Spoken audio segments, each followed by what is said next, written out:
The truck was barely in park when campus security flagged him down.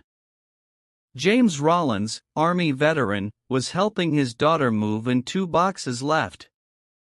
No raised voices, just a warning. Move the truck or face consequences. Then came the cruisers. Step away from the vehicle. She's my daughter. I'm just helping her. The taser fired before anyone spoke again. His body hit the concrete. Emma screamed. By the time paramedics arrived, the video had already hit social media. And by nightfall, the country knew a veteran had been tossed on a college campus for trying to carry a box. And the nation responded. James Rollins wasn't the kind of man who demanded attention. In fact, most who knew him would say he avoided the spotlight altogether. He was the kind of American who did his duty, kept his head down, and lived by a code that had guided him for decades: honor, service, and humility. Born in 1951 in a small town outside Lexington, Kentucky, James came of age during a turbulent time in American history. While many of his peers questioned the military, James felt a strong sense of responsibility. He enlisted in the United States Army at age 18, fresh out of high school, with no fanfare and no send-off party, just a backpack, a buzzcut, and a quiet determination to serve. What followed was 22 years of unwavering dedication. James rose through the ranks with quiet authority, eventually earning the title of Command Sergeant Major, one of the highest enlisted ranks in the Army. Those who served under him knew him as the Quiet Storm. He didn't yell, he didn't intimidate, and he never pulled rank unless absolutely necessary. Instead, he led by example, by being the first to rise, the last to eat, and the one who never took credit for a mission's success. James Rollins served in Operation Desert Storm and again later in Operation Iraqi Freedom. He didn't talk much about what he saw in combat, only that some memories are better kept inside. But among his medals were 2 Bronze Stars and a Purple Heart. When asked about them, he would just shake his head and say they belonged to the guys who didn't make it back. After retiring from active duty in 1991, James didn't slow down. While many of his fellow veterans settled into quiet retirement or private sector jobs, he shifted his service to the civilian front. He began volunteering twice a week at the local VA hospital, helping younger veterans adjust to civilian life, walking them through paperwork, or simply sitting with those who didn't have family to visit. But perhaps his most visible contribution was the work he did with Habitat for Humanity. In the aftermath of Hurricane Katrina and later Hurricane Harvey, James joined rebuilding crews, often driving hundreds of miles at his own expense to help strangers put their lives back together. He didn't look for cameras or press coverage. He just showed up with his tools and worked until the job was done. "If I still have 2 working hands," he once told a local news reporter who spotted him hauling lumber in 95 degrees heat, "then I've got no excuse not to use them." James' personal life was not without hardship. His wife Laura passed away from breast cancer when their daughter Emma was only 10 years old. From that moment, his military discipline shifted into something even more personal, raising a young girl on his own. He never remarried. "She was it," he once said, tapping the gold ring he still wore long after Laura was gone. Emma grew up knowing 2 versions of her father, the soldier and the man who made pancakes every Sunday morning. He showed up to every school recital, waited in the car during every orthodontist appointment, and read the same bedtime story for months if it helped her sleep. He didn't talk much about his service, unless Emma asked directly. Even then, his stories were more about the men he served with than about himself. In their hometown, James was known not for his medals, but for his consistency. He picked up trash during his morning walks. He paid for the coffee of the young Marine who just finished boot camp. He helped his elderly neighbor fix a sagging fence during the heat wave. There wasn't a spotlight in sight, but everyone knew who he was. So when James was tossed in public, knocked to the ground by officers half his age, it wasn't just a man who fell.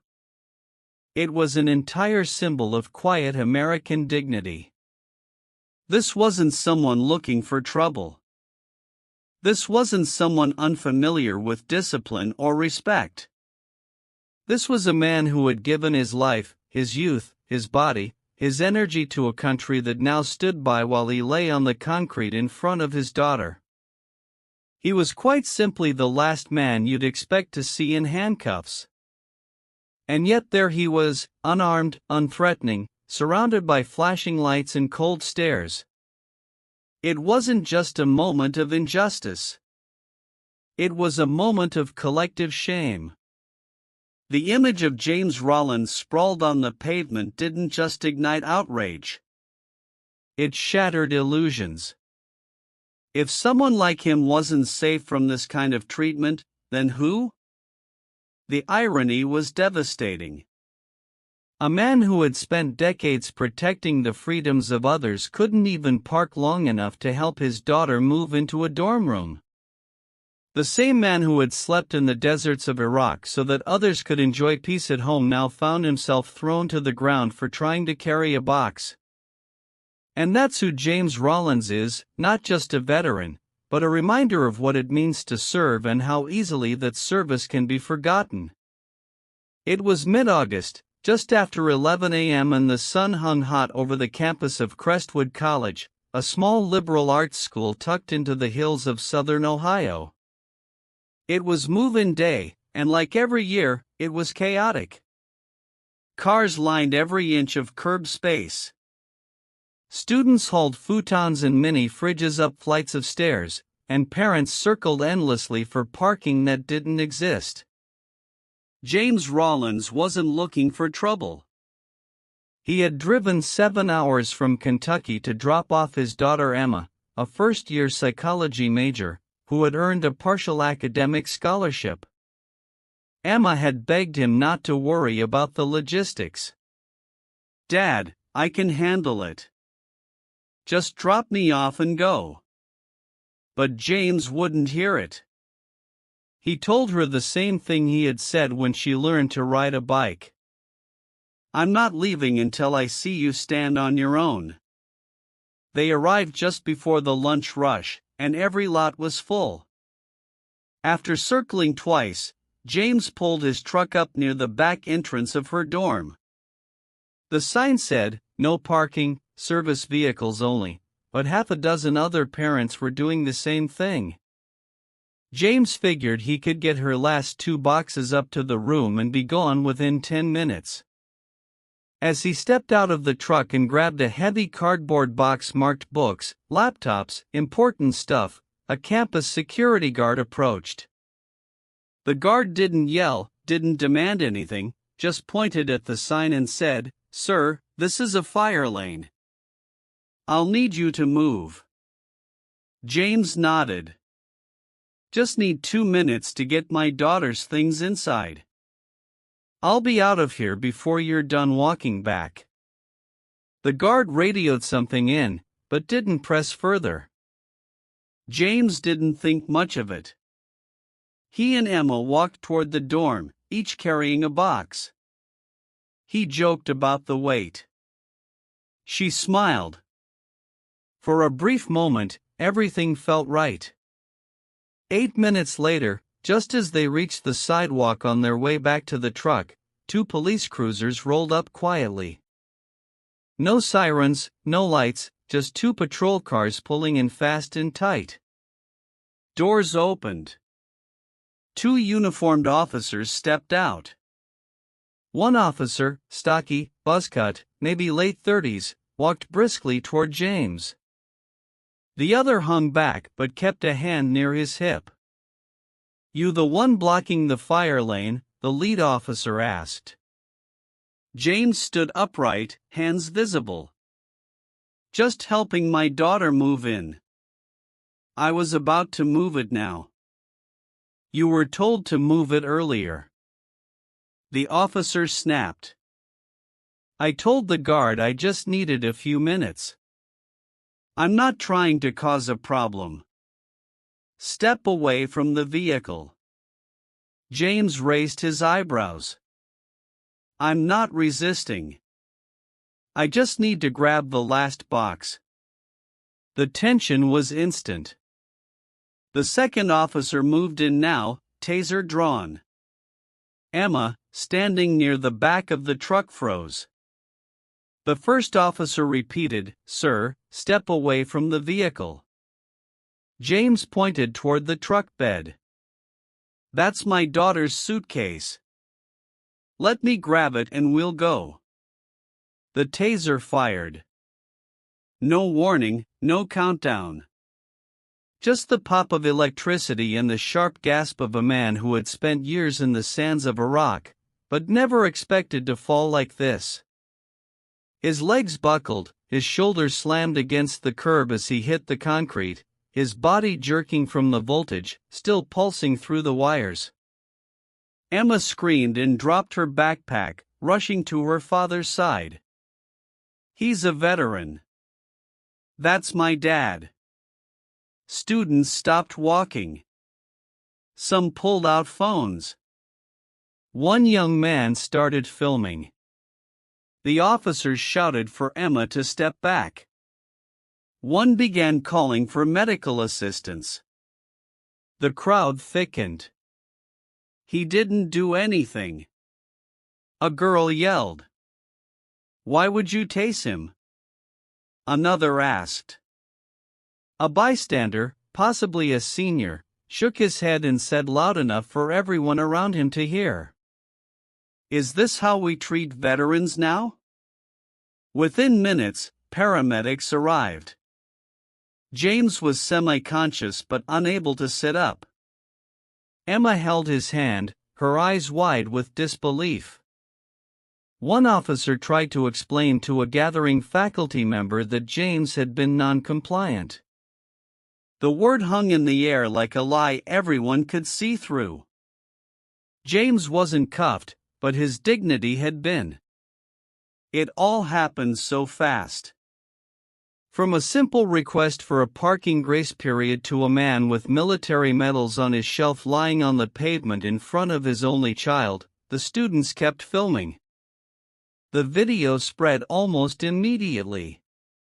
Within an hour, it had made it to TikTok, Twitter, and Facebook. But for those standing there that day, the story didn't need editing or narration or context. They had seen it with their own eyes.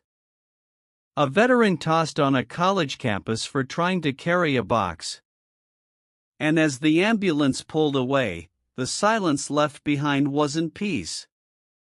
It was the sound of a moment about to echo far beyond the campus gates. By sundown that same day, the footage had already racked up tens of thousands of views. The video was grainy, shot vertically by a student named Kyle Marks, but it captured everything. The moment James Rollins, a 72-year-old veteran, was tossed. The sound of Emma screaming, the confusion, the silence afterward, no editing, no voiceover, just a raw, painful scene that spoke louder than any caption ever could. Within hours, the hashtags began to trend. From hashtag honor our veterans to hashtag justice for James, hashtag TASED for parking. Each post carried outrage. Some were short and searing. This man fought for our country and now he's treated like a threat for helping his kid move in. Others were filled with disbelief. What kind of country do we live in where a man who wore the uniform is tossed over a parking spot? But the post that cut deepest came from Emma herself. She uploaded a photo of her father in uniform holding her as a baby next to a still frame from the video showing him on the ground with taser wires still attached. Her caption read, "My dad served this country for 22 years. Today, it couldn't spare him 2 minutes of respect." It was shared over 3 million times in 2 days. Local news was the first to pick it up. Veteran tossed during move-in day at Crestwood College, but it didn't stay local for long. By the next morning, national headlines exploded. Decorated vet tossed on campus, crowd demands answers, NBC. He served his country. Then he was tossed while helping his daughter, CNN. Crestwood College under fire after police incident goes viral, Fox News. What followed was a wave of national outrage unlike anything the college had ever seen. Veterans groups mobilized almost immediately.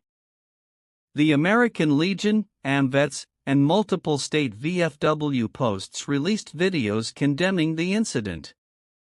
One Vietnam vet posted a tearful reaction, "I've seen a lot in my life. But seeing that man on American soil on the ground like that broke something in me." Other veterans joined forces. Social media filled with videos of veterans in full uniform standing in front of courthouses, state buildings, and college campuses holding signs that read, "He took fire for you. You tossed him for parking. We salute James Rollins. Do you?" Respect is not optional. Within 48 hours, marches began popping up across college towns in solidarity.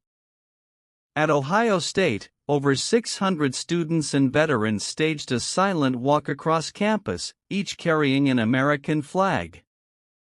Similar scenes unfolded in Pennsylvania, Texas, and California. Outside Crestwood College, a group of 30 motorcycle-riding veterans lined the main entrance, saluting every student who entered. They didn't chant or protest.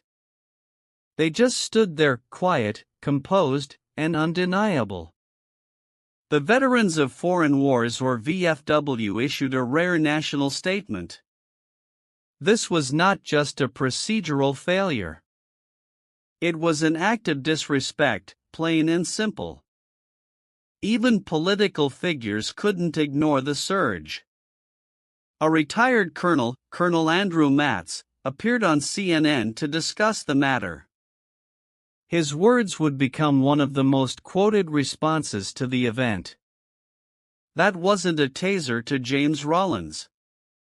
That was a taser to every veteran who gave this country everything. And if we don't speak up now, we're telling every young man and woman serving today that we won't stand up for them when it matters most." By the end of the week, James Rollins wasn't just a name. It was a symbol. His face became the avatar of a conversation much bigger than him. How do we really treat the people who served? Do parades and plaques mean anything if there's no respect in everyday life? The incident had struck a nerve, not just about policing or campus policy, but about national character. And once the truth was out, there was no turning back. 3 days after the incident, the president of Crestwood College stood behind a podium in the university's main rotunda. Cameras flashed. Reporters leaned in and students packed the hallway, phones held high. His voice echoed off marble walls as he delivered what was meant to be a heartfelt apology. "We deeply regret what happened on our campus involving Mr. James Rollins. We have suspended the officers involved and we are reviewing our protocols to ensure nothing like this happens again." But the reaction was immediate and sharp. On social media, it was called "too little too late." A top comment under the university's post read, "You didn't suspend the taser. You suspended the man who pulled the trigger." That's not accountability. That's public relations. For most Americans watching, this wasn't about campus policy anymore. It had become a national test of values. The idea that a decorated veteran could be dropped by a taser while trying to help his daughter sparked a visceral response. People weren't just angry, they were personally offended. While the officers involved were placed on administrative leave, pressure mounted for more serious consequences. Protests outside the campus gates grew daily. What started with a few angry students grew into a coalition of veterans, alumni, parents, and even professors demanding real change. Meanwhile, Emma Rollins was overwhelmed not just by grief and stress, but by an unexpected wave of compassion. Letters began arriving by the hundreds, then thousands. Some came from other college students. Many came from people her father's age who said they saw themselves in him. One man wrote, "I served with a man like your father in Fallujah. He carried me to safety. I will never forget that face." Packages arrived, care baskets, handwritten notes, even a full semester's worth of textbooks anonymously ordered and shipped to her dorm. Emma was also offered 3 separate scholarship funds, each one created in her name for students of veterans. One donor wrote simply, "For the daughter who stood by her father when the world turned away." As James recovered in a nearby VA hospital, the support became impossible to ignore. Veterans groups across the country began organizing, not just social media campaigns, but action. A petition was launched on behalf of James and others like him, calling for federal policy requiring veteran awareness training for all campus police across the United States. In just 6 days, it reached over 3 million signatures. Then came the honor ride. It started with just a dozen bikers, veterans on Harley-Davidsons wearing leather jackets adorned with patches from wars past. But by the time they reached Crestwood College, they were joined by more than 150 riders from 5 neighboring states.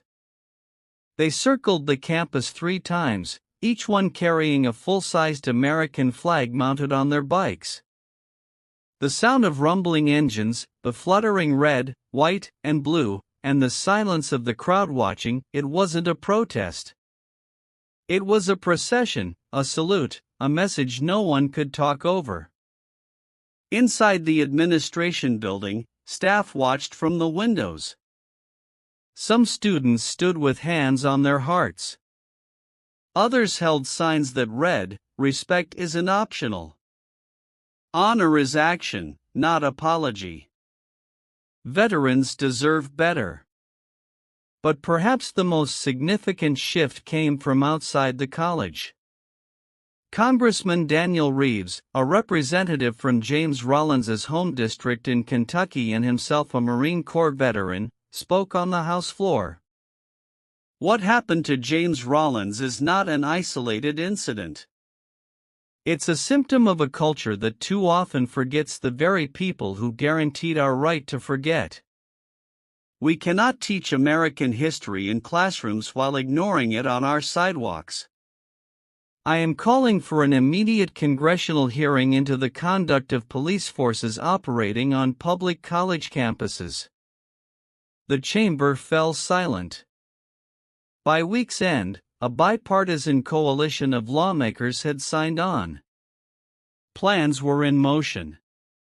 Journalists began asking questions not just of Crestwood, but of other universities with similar policies. It was no longer just about what happened, but what it revealed. James Rollins, still in a hospital bed with a bruised shoulder and a healing pride, had unwittingly become the face of a movement.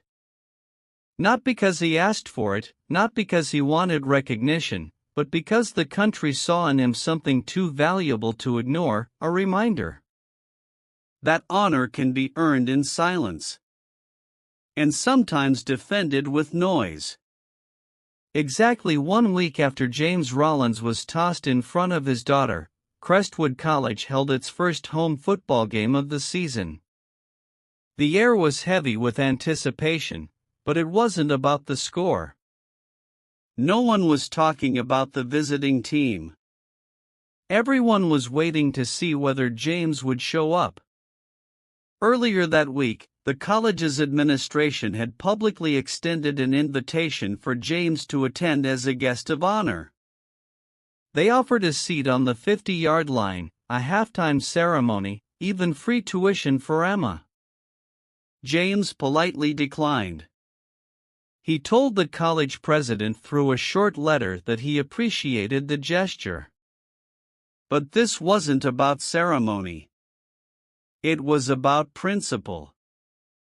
"You don't fix broken trust with a spotlight," he wrote. "You fix it with change." But while James stayed home that day, America did not forget him. As halftime approached, the announcer's voice rang out across the stadium. "Ladies and gentlemen, please remain standing for a special presentation in honor of all who have served." From the far tunnel, 50 uniformed veterans emerged, men and women from every branch of the military, each one in full dress uniform. They walked in formation into the center of the field. No music, no fanfare, just footsteps and silence.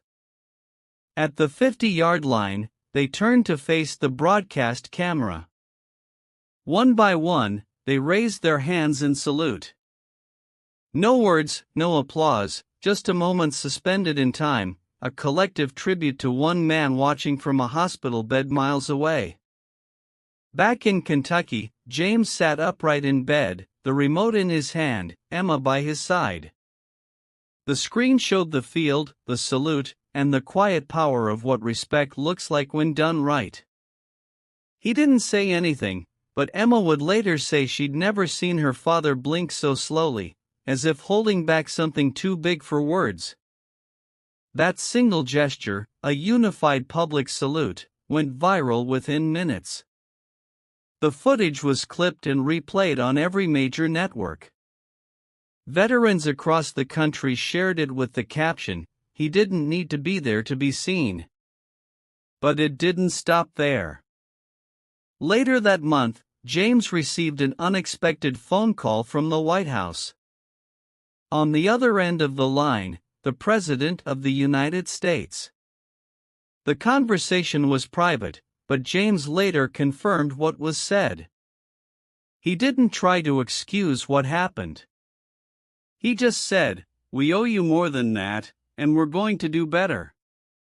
That's all I needed to hear. Within days, James was transferred to Walter Reed National Military Medical Center, not just for a full physical evaluation, but for a ceremony and official recognition from the Department of Veterans Affairs. In a quiet auditorium filled with service members and their families, James was presented with a citation for continued service and sacrifice beyond the battlefield. The ceremony wasn't televised. James asked that it not be. He said, "This isn't about one man. It's about what kind of nation we want to be." But perhaps the most lasting change came not from cameras or speeches, but from policy. Across multiple campuses, inspired by the public backlash and veteran-led advocacy, a new framework was adopted. It was called the Veterans Recognition and Response Act, a resolution mandating all campus law enforcement undergo specialized training in veteran awareness, trauma sensitivity, and respectful engagement. The policy emphasized one thing: service doesn't end when the uniform comes off. And neither should the respect. More than 60 universities nationwide adopted it within 3 months. Others followed. Crestwood College was among the first to implement the full training program. This time they didn't hold a press conference. They simply got to work. The final echo of this story came not from James, but from Emma. At a university town hall broadcast statewide, she stood before a packed auditorium of faculty, students, and reporters. She spoke without a script, just a daughter speaking for the man who had spent a lifetime showing up for her. My father never asked for special treatment. He never asked for attention. He never even told most of you what he's been through. But what he did ask for, what every veteran deserves, is basic dignity. The kind that doesn't disappear in a parking lot. The kind that doesn't get tossed on a sidewalk. The kind that remembers service even when the war is over. The room stood in silence after she spoke. No applause, just reflection. Because the message had already landed loud and clear. This wasn't about one incident. This was about a standard, one the nation had almost forgotten until a man named James Rollins reminded them what it looked like. The story of James Rollins isn't just about a parking space or a mistake made by a campus officer. It's a mirror held up to a country that too often forgets the people who once stood in front of the line for it. A reminder of how easily quiet dignity can be mistaken for irrelevance in a world that moves fast, talks loud, and forgets even faster. James didn't ask to become a symbol. Like so many veterans, he preferred to let his service speak for itself. The rows of medals tucked away in a wooden box. The faint scars that never made it into photos. The posture that stayed military straight long after retirement. These are the markers of a man who gave more than he ever took and never expected anything in return. But that's the very issue this story reveals. In a society that celebrates service on holidays and in parades, we often fail to carry that same respect into ordinary daily moments. We post tributes on Veterans Day, but ignore the older man in line at the pharmacy. We applaud at football games, but avert our eyes from the disabled vet asking for directions in the grocery store. We admire sacrifice in theory, but we forget what it looks like in real life. As one veteran commented under the viral video, "You honor us in speeches, but not on sidewalks." Another wrote, "I didn't fight for applause. I fought so I wouldn't be treated like a problem when I came home." What happened to James was wrong, but the greater tragedy would be to feel anger for a moment and then move on unchanged. Because this was never just about James. It was about every man and woman who served quietly without cameras and came home expecting nothing but the basic dignity of being treated like a human being. It was about asking ourselves, do we still see them? Do we still value quiet sacrifice? Do we still know how to honor without needing a headline to remind us? James Rollins didn't raise his voice. He didn't fight back. And in doing so, he reminded us of the kind of strength that doesn't shout. In the end, the nation responded not because it was told to, but because deep down people recognized something had gone too far. That respect had slipped into symbolism and that it was time to bring it back into practice. The story of James Rollins is not over. It lives in every moment we choose to see the veteran instead of walking past him. In every choice to respond with patience rather than power. In every reminder that dignity isn't a reward, it's a right. And it's one we should never have to fight for twice. Final note by Courageous Voices: thank you for joining us on this journey of honor and resilience.